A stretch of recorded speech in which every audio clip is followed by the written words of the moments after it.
All right, Lee, you're here, Dr. D's Social Network. Thank you so much for joining us. Thank you for having me here. So we were talking before I hit record about, oh, we're going to talk about your life. And there's so many lives. Let's start with the first phase of life. How did that start with you? Where are you from? Let's tell us about the beginning. Yeah, my memory instantly went back. Okay, where do I start my first life? Where I have memory from according to my parents, what how my life started.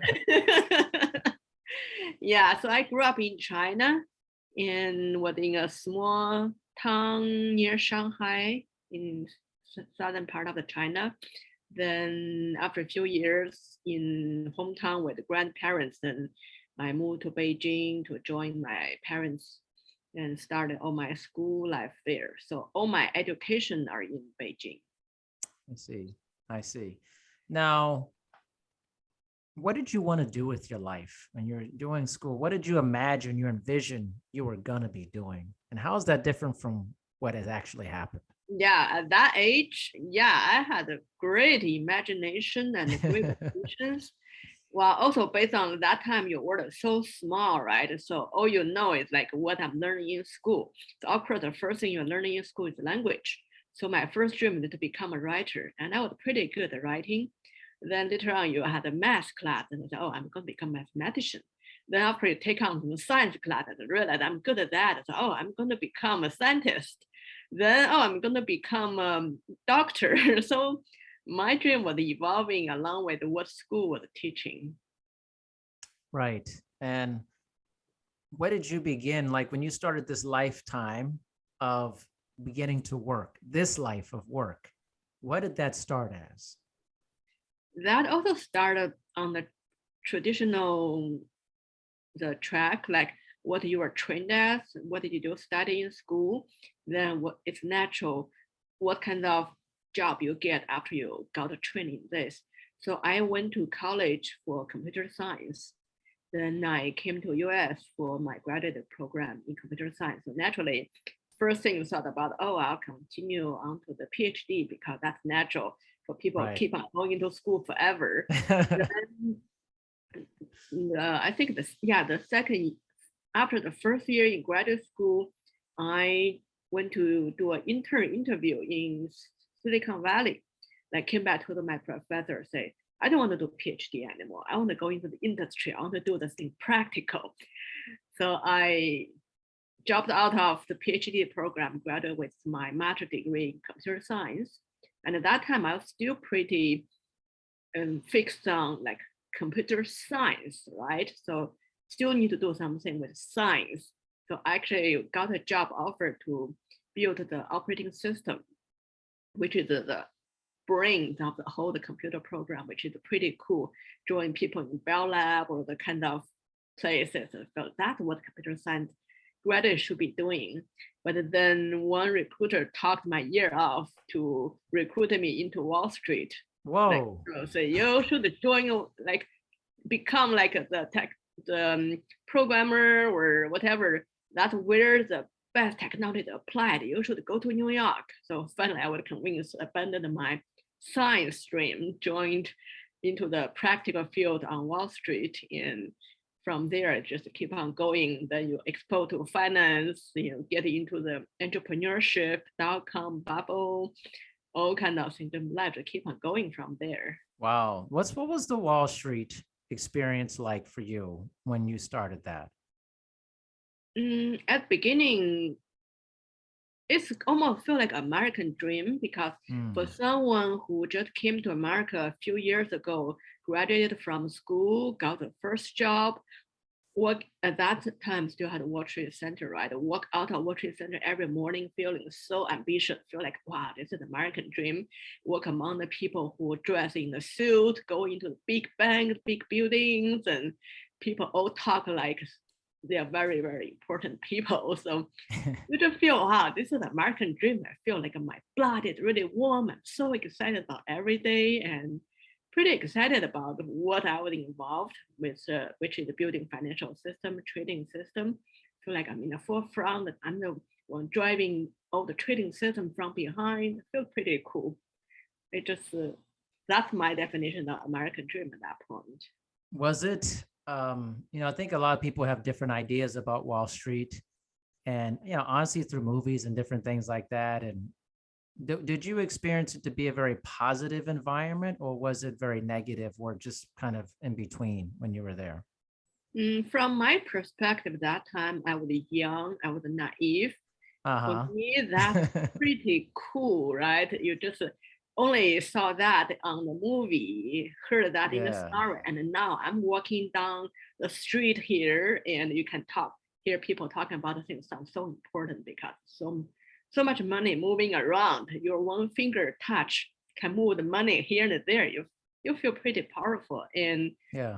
that perspective, I was still marveled at everything, how much impact I'm making, just being an IT professional on Wall Street already making so much impact.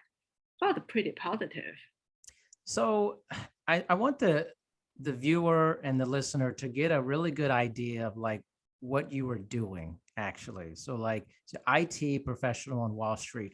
What was the specific job? So like take us inside what your daily existence was like in this time. Yeah, my daily life actually pretty simple, just like any other people in graduated with the programming skill with the computer science degree. So I was a programmer, I was designing the trading system, more I see. specifically with the derivative trading system, which is more than the stock trading, like options and all those kind of things, more complicated than normal stock trading. And accurate calculation is very important. So within the first few months, I need to not only use my computer programming skill, I have to educate myself really fast to learn all the financial engineering because I'm the one designing the program to calculate all the price.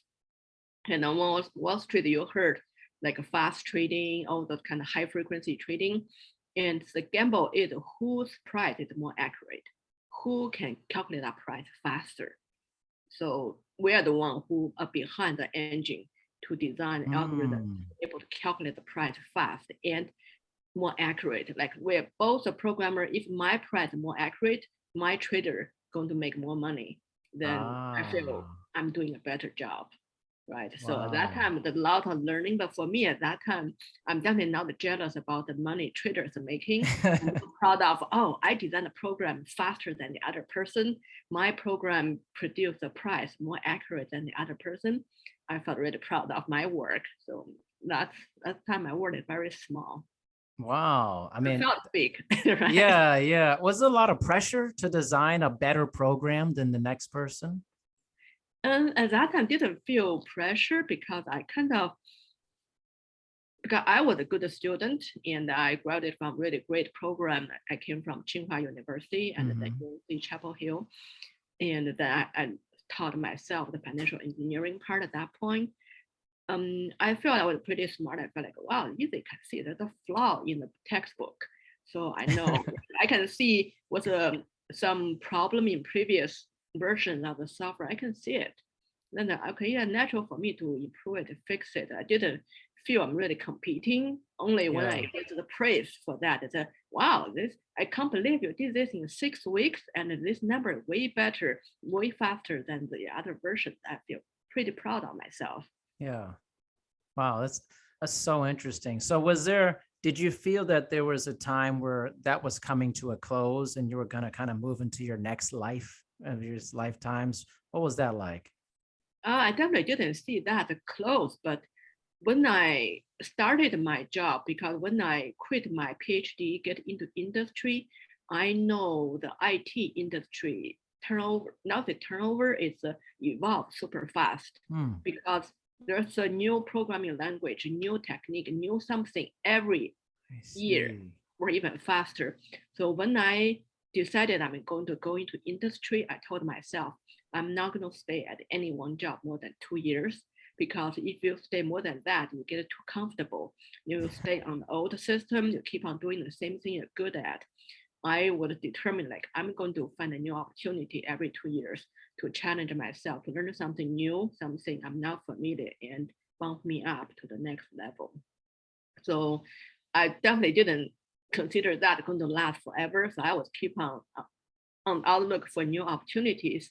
Then in I think that's 2000. In 2000, that's if you remember, that's I don't know if you were born or not yet. Yeah, no, I'm 43. I was definitely, I was in college. I was like, Yeah, that time the dot-com bubble time, yes, everyone is running a startup. So yeah, so naturally there's the people around me who are thinking about starting their own company. Then yeah. pretty quickly I got recruited into doing that. So yeah, Whoa. so I abandoned Wall Street and went to Seattle.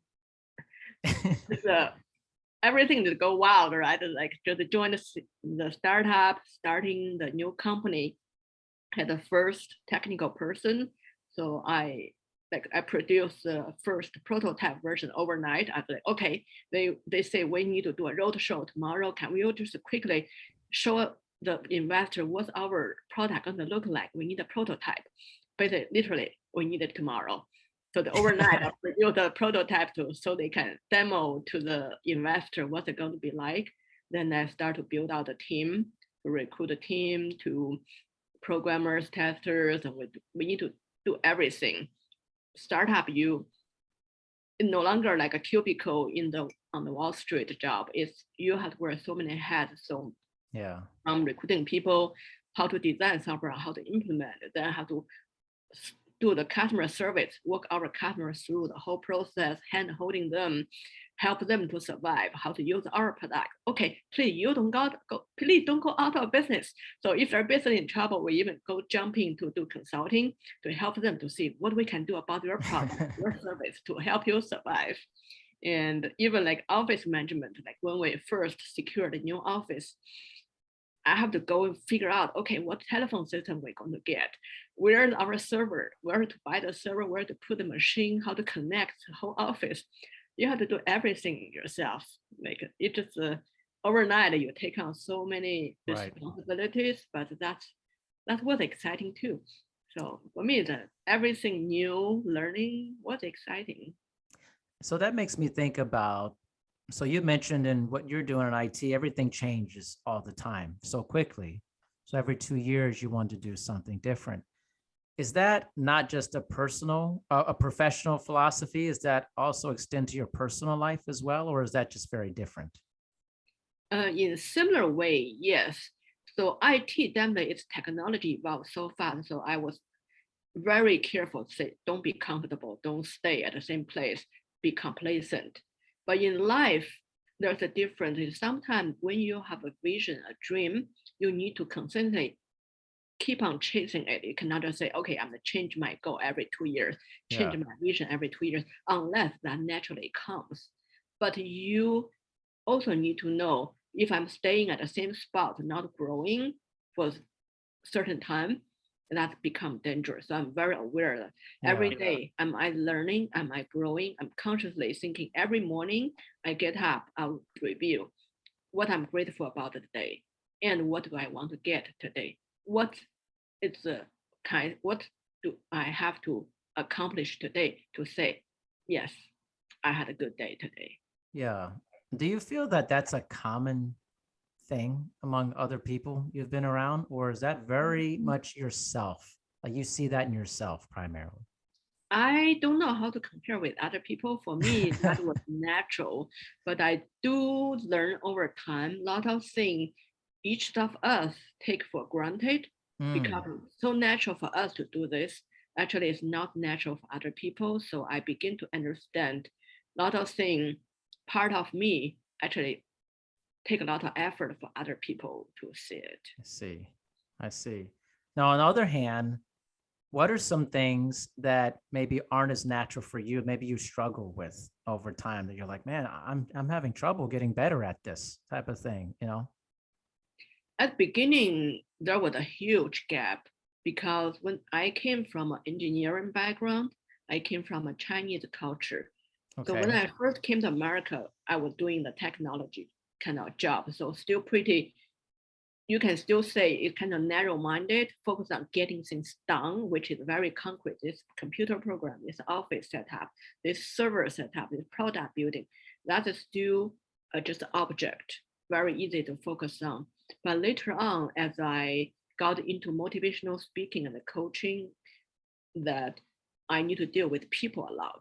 That's the time I learned that a huge gap from where I came from and where I want to be is I don't have those natural skills of dealing with people, Mm. connecting with people, understand other people. All those things was there was a lot of hard lessons that I learned through experiences. Interesting. Now, you said that was a natural. Was that more of a cultural thing? Based on you grew up in China, was that something that wasn't emphasized there in the culture, or is it just something you felt for you? It was just difficult for you. I think it's a combination Mhm. because growing up in China, probably I think there's a reputation of how competitive to get into a good school. Kids are Right. pressured to study really hard. So, well, like for me, my track, because I didn't have any other talents. I'm not a singer, I'm not artist, I'm not athlete, I'm not anything. The only track for me is be a good student, study Yeah. well. So I'm pretty smart, so I can do really well in school. So I'm also very focused on doing what I'm good at, without anyone going to remind me. Actually, you need to look into something you are not good at or also important. Like right Right. now, I look no, there are a lot of life skills, soft skills are important, but that time we no one going to tell us because only matters is get homework done, get the exam done really well, get into that best school you can get into. Then parents think their job is done because that's basically about survival at that time. No one Mm. going to think about, oh, to be a whole person, what other skill you need to develop, how you can be, like say right now, even well-being for a lot of people, maybe not natural. We don't know. We only know you need to study hard. You need to spend as much effort you can to get the best score. Not like, okay, you need to exercise, you need to develop athletic Mhm. hobbies, you need to learn some artists, sing, you need to listen to music, you need to read books, you need to make more friends. That's not important at that time. Only important is to get into the best school you can get. Right. Wow. It is. I had heard of that back then about kind of that direction culturally. But when did you realize, or maybe it was a series of moments, you realize that I need to get better at these other things, that this more have a more well-rounded approach. When did that hit you? That's when I started climbing.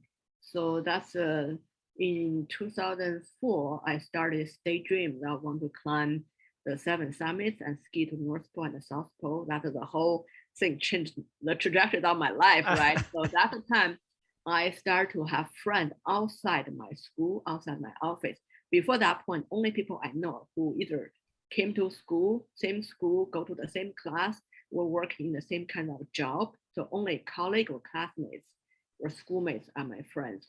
When I got into climbing, I began to interact with people from all industry, all sorts of life, work path, whatever age group, whatever educational, financial background, social class.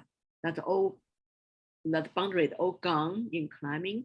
Then I begin to realize, oh, I don't really know how to make a friend. We're spending a lot of time together. We got to be happy, but like how to be friend with them, how to relate to them. Like at beginning, I'm pretty introvert, pretty quiet.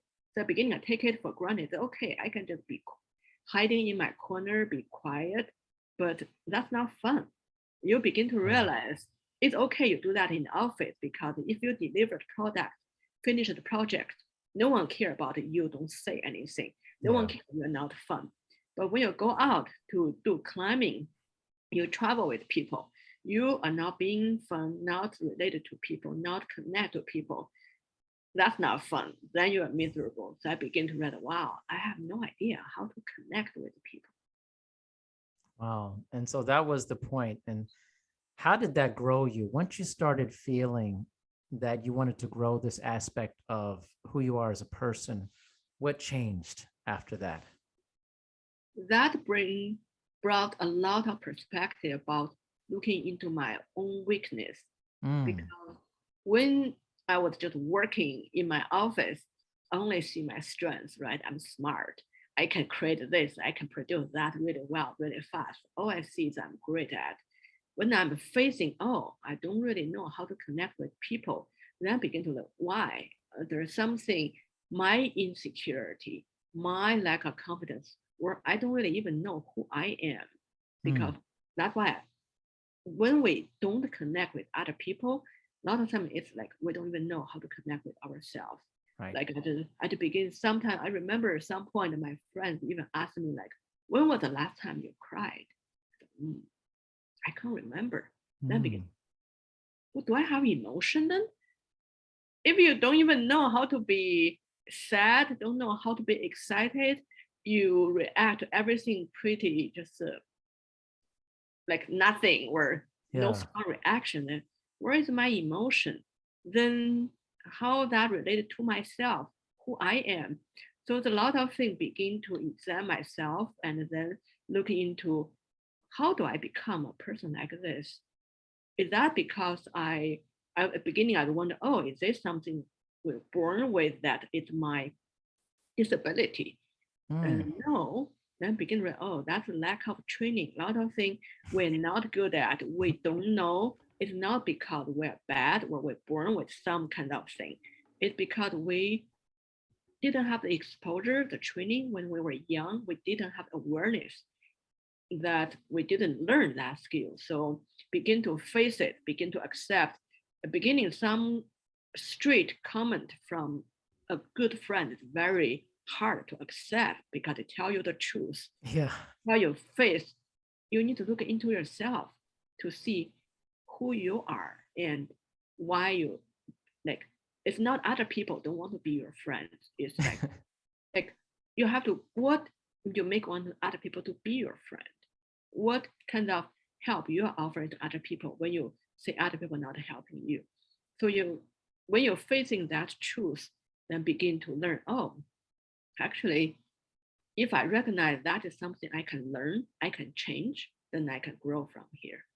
So that's actually really starting point of my personal growth journey. Wow. It sounds so much like I have a similar attitude about this. It's like it's just training. Like if you these are skills, you can learn them. You can learn to be a more personable person. Your personality is malleable. It can move in different directions for that. So, what are the things you started doing to become better and more well-rounded and to create more friendship and connection in your life? Yeah, I just a lot of time just have to be uncomfortable and be willing to face the truth. Yes. So when I realized that, I begin to like, I want a friend to tell me truth. I want you to point out what is my problem if I cannot see myself. Then I will try to go out, like go to a party, try to make a friend with people. Even I don't want to talk to people, I want to be shy, I want to be quiet. But I learned I need to go out there to try. And also had an opportunity to connect with different people in climbing. That was a big bonus that so many people, no one shared the same educational background work. Right. They're saying with me, and only they have no interest like at work. My relationship with you is based on if going to affect my salary, my bonus, or my promotion, right? But in outside, there's nothing, no money connecting us. So it's very much pure. It's based on how well we can connect, how much I can be of value to you too, as a great climbing partner, as a great hiking friend, as someone who can share some inner thoughts. Then I begin to learn, like, see what other people are offering to each other, then what I can offer to other people, then begin to see, you can see the response. You can say, oh, if I do this, more people like me. Not that the ego kind of like me, you begin Sure. to realize people more accept you as a friend. Then I know, okay, now I just need to see, step outside my own zone, Hmm. not just look into my own interest, what I can get from this. It's more start to think more about what other people need. So that's actually right now, like I'm doing a lot of coaching, right? So a lot of my clients, also some client also came from like engineering background, technical background, or different culture. A lot of time at beginning, I heard them going to say, oh, I'm not good at this. I'm not good at that. Like I tell them my story. I say, no, you're not good at it only because you didn't have exposure. You Right. didn't have training. You didn't get the opportunity to learn. But you can all change that. Most definitely. Why climbing? What was it about climbing? Why did you get into it? Well, that was a wild dream came out of nowhere. So that was 2004. I was working in Boston at that time, right after my MBA. I got a nice job in investment management. Life is great, another level of American dream. I wasn't thinking too much, but I definitely know like I need to do something about my health because I begin to realize like I look pretty healthy, but I can see the people outside running and doing all the kind of things. I know I'm not fit. I'm not athletic. So I needed some kind of motivation. And in 2004, there was a documentary movie came to Boston called Touching the Void. It's a climbing survival story. And when I watched that one, I was like, wow, I didn't know human can be this strong. That's amazing. So that's Joe Simpson. He was on Peru, in Peru, on a don't know how high that mountain, the first ascent of a really high peak. Mm-hmm. And he broke his leg on the way down. And his partner thought he was dead, left him behind. So for 3 days, 3 nights, no food, no water, no sleep, with a broken leg. He just crawl, hop, whatever, for 3 days, 3 nights to get himself out alone, all by his own effort. I was like, oh my God, I didn't know human can be this strong. And my first thought was, if I were there, I would be dead. The second thought, really? Are you going to give up? Are you just going to give up? No fight? You're going to accept you're going to die? Because no, I want to be strong like him. I think that's amazing. So I begin to challenge myself, wonder like, can I be someone like that, be so strong? So I looked into a lot of mountaineering documentaries from there, then set my daydream, I want to go climb Mount Everest. And I at that time I was thinking, I'm gonna shoot for the moon so I can land on a star, which means if I'm gonna set a daydream to go climb Mount Everest, at least I can go to the gym. Oh, I love that. I I like how you approach these things. Like you approach these things like, well, yeah, I just have to work on it. And then you do it, which uh it seems like such a straightforward approach, but can be very hard for a lot of people to actually do that. So I totally commend you for that attitude. Just how you treat it. It's refreshing. It's refreshing Thank you. to hear that. Yes, I want to talk a little bit about the journey with Lee you have posted up there. Talk a little bit about that. Journeywithlee.com. Let's talk about that. Yeah, thank you. So Journey with Lei, that's my coaching and speaking business. And everything started from my Everest dream because after I started that daydream, I followed that dream for 6 years. So in 2010, I climbed the seven summits, the highest mountain on each of the seven continents, and Beautiful. skied to the North Pole and the South Pole. So I was the first Asian woman and I think the number 4 women in the world to complete that called Explorers Grand Slam. And from there, of course, I just begin to like taste, okay, anything impossible is possible. Go from a book nerd to become an athlete, from Wall Street engineer to go climb the highest mountains in the world. It's just that kind of surreal experience make me believe anything is possible. Mm. So a lot of people invite me to talk about it, share what I learned.